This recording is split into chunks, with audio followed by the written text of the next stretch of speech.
It says we're now live on Facebook, Kathy. So Yes, that we must are. mean it. And that must mean it's 7 o'clock on a Sunday. I haven't seen you for our adventures for 2 weeks. I know. We took a week off. Yes. So what did you do on Labor Day weekend? I don't remember. You were getting ready for your trip. You were going to. Yeah. No, I got back from my trip. Oh, you were unpacking. I was getting ready for school. Yes, absolutely. Yeah, no, this week has been an absolute blur. So just keeping my head above water, the way it goes sometimes. What did you do on Labor Day? Oh, the Jazz Festival, the Fort Langley Jazz. Yes, the Fort Langley Jazz and Arts Festival. I hear it was a grand success. The rain held off until about 2:00 for our live performances outside. But you know what? The music didn't stop, the dancing didn't stop, and the appreciation of live music in the community definitely didn't stop. So it was long overdue. Yeah. Well, that's awesome. So we're here tonight talking about Leon's book, Go Be Kind. Oh, yeah. What chapter did you do this week?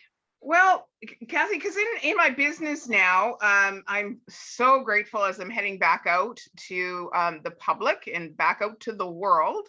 So I chose the adventure number 21, and it's a small world after all. And in this, it says it's time to get back out there. Kind of ironic, but that's the one that I chose, to let the world know, to get to know the world around you.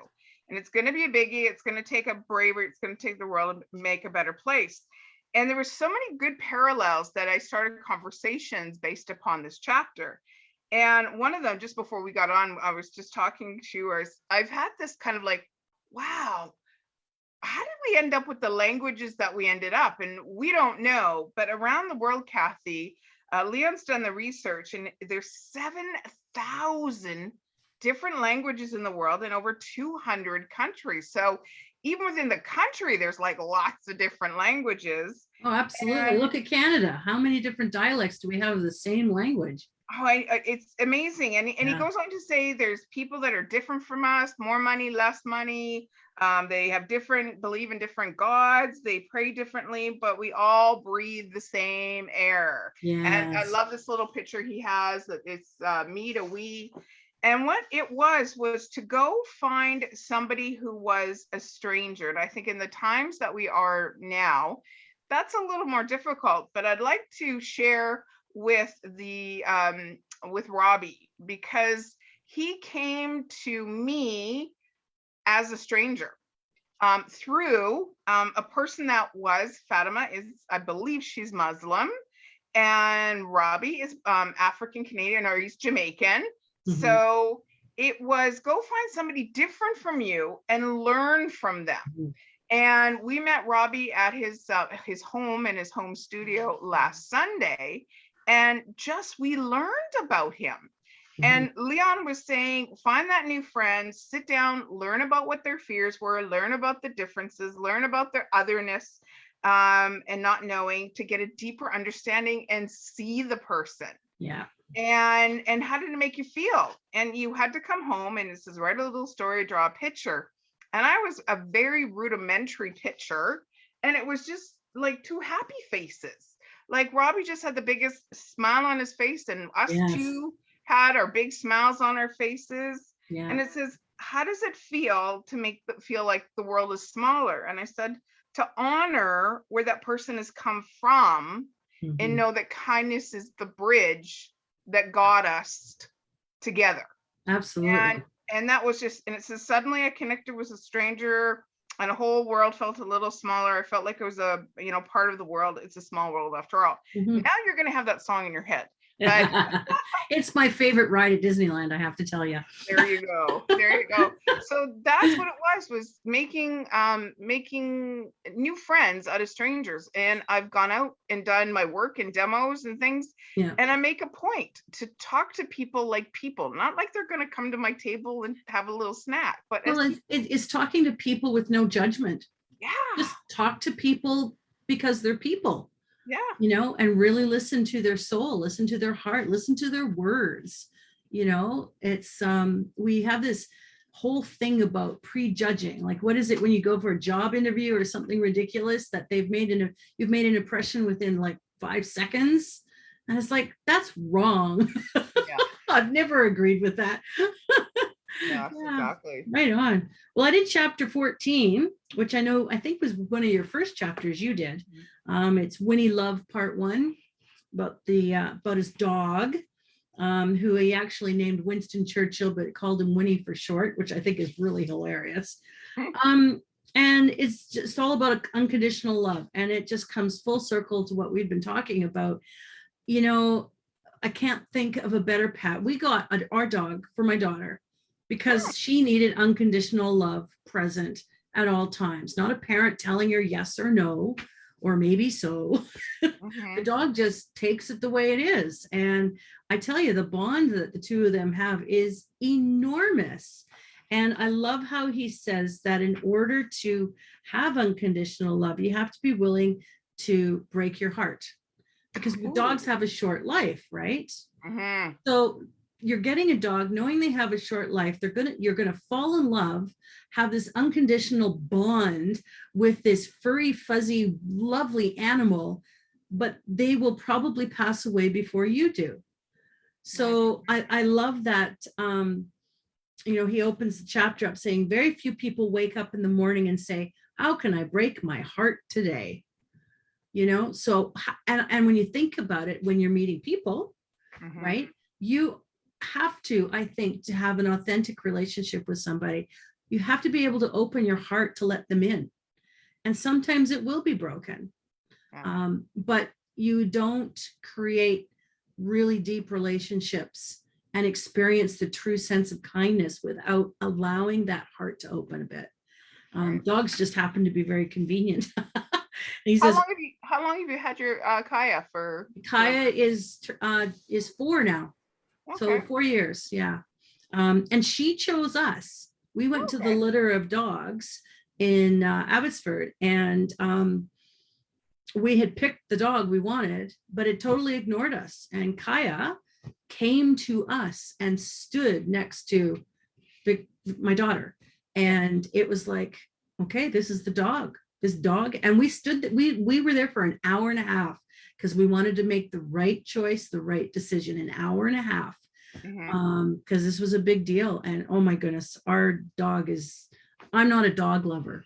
I'm really not. Like picking up their business and I'm over it now. I do love this dog. I really, really do. Like, she's just an amazing animal. And I love it how it lowers your blood pressure. And Leon says this in his book. Animals lower your blood pressure, soften your hearts, calm your spirits, and help us heal. And I know when my daughter's had a really bad day, the first thing she goes to is to find her and just gives power hugs. Beautiful. And Kaya responds back. When she's upset and having an anxiety attack, Kaya will just lick her all over until she's practically eating her. We have to stop her. Here's a question, because I haven't had a dog for quite a while. Now, is your daughter, we're trying not to say her name, key into Kaya when Kaya's not having a great day? Has now there been a bit of that, we'll call it yin and yang for lack of a better word, that we're all creatures of this world. When you have a heartbeat, lungs, and breathe, that when she's feeling distress, how does Victoria help Kaya? Same thing. Lots of hugs, lots of attention, lots of cuddles. My husband's been out fishing in the middle of the ocean all weekend. She's been depressed all weekend. Open around the house because she thrives when the family unit is together. So she is very much a family member. So yeah. So it was a good chapter. So he takes you through an exercise in the book saying, who are 5 people you can give Winnie love today? How would it make you feel, and how would it make you happier? And I mean, I could write a book on that. It's just, So those of you that are watching tonight, if you don't have a pet, doesn't have to be a dog. Dogs take a lot of work. But fish, I don't know if you get unconditional love from a fish too much, but you know, a pet does complete the family, that's for sure. And I can totally understand why people have these pets, especially with children. I really do. Yeah. Absolutely. And if you want to have a pet project of making sure you go out and, turn a stranger into somebody who's in your life. I heard this somewhere. I know it's not mine. We're only strangers until we meet. And Yes. as soon as that first hi, you're not a stranger anymore, and you're able to start talking and communicating and saying hello and what are you all about, and oh Yeah. my gosh, I'm so glad I met you today. Exactly. And it's magic, and people will be drawn to you, and this is something I'm experiencing a lot now, and so grateful going back out to humanity, much like we've had amazing people drawn to us via Zoom. You're back in, Hmm. back Hmm. doing your profession, and people are now drawing themselves to you in your reality in a whole different way Yeah. than from before. And it's just like, why did that person strike up a conversation? And it's like, why not did that person strike up a conversation? Yeah. Because, I'm smizing behind my mask, because, going out and still making sure I'm Yeah. being safe. And it's people want this, like they're thriving, not thriving, um they're wanting it. Like there's Yeah. just this inherent need for that, as you like to say, and we like to say, that human connection right now, whatever way it comes, Yeah. whatever way Yeah. it definitely Exactly. comes. Exactly. Even a wave. Yeah, even a Yeah. way. We're saying hi, have a great day, to a complete stranger. So a challenge to you guys this week that are watching, who are you going to break your heart with? Open your heart to and say hi to a stranger and say hi. Hope you're having a great day. Or I love that jacket on you. What a great color. Put a smile on people's face, folks. Yes, Be kind. absolutely. Well, these Sunday night calls always put a smile on my Yeah, face, me too. Me and too. Thanks so much, Jeanette. it finishes up our week, and it sets us up for a good week to come. It does. It does. Well, happy Sunday night, everybody, and we'll see you next week.